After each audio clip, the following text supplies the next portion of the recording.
After a 33-year leave of absence from his alma mater, I am pleased to present to you Dr. William Gates.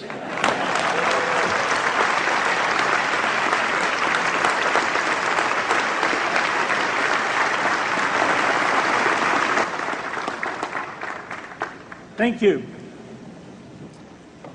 President Bach, former President Rudenstein, incoming President Faust, members of the Harvard Corporation and the Board of Overseers, members of the faculty, parents, and especially the graduates.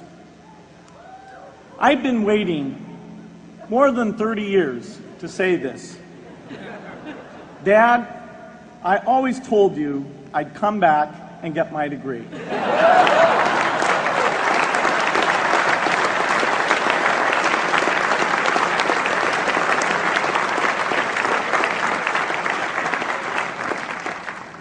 I want to thank Harvard for this honor. I'll be changing my job next year, and it will be nice to finally have a college degree on my resume. I applaud the graduates for taking a much more direct route to your degrees. For my part, I'm just happy that the Crimson called me Harvard's most successful dropout. I guess that makes me valedictorian of my own special class. I did the best of everyone who failed.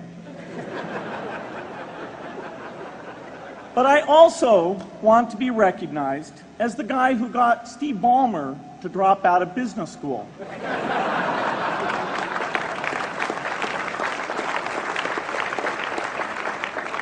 I'm a bad influence. That's why I was invited to speak at your graduation. If I'd spoken at your orientation, fewer of you might be here today.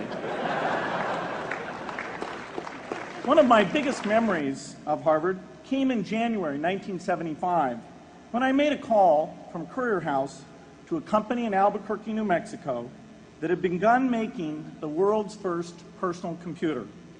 I offered to sell them software. I worried they would realize I was just a student in a dorm and hang up on me. Instead, they said, "We're not quite ready. Come see us in a month," which was a good thing because we hadn't written the software yet. From that moment, I worked day and night on the extra credit project that marked the end of my college education and the beginning of a remarkable journey with Microsoft. What I remember above all about Harvard was being in the midst of so much energy and intelligence. It could be exhilarating, intimidating, sometimes even discouraging, but always challenging. It was an amazing privilege, and though I left early, I was transformed by my years at Harvard, the friendships I made, and the ideas I worked on. But taking a serious look back, I do have one big regret. I left Harvard with no real awareness of the awful inequities in the world, the appalling disparities of health and wealth and opportunity that condemn millions of people to lives of despair. I learned a lot here at Harvard about new ideas in economics and politics. I got great exposure to the advances being made in the sciences.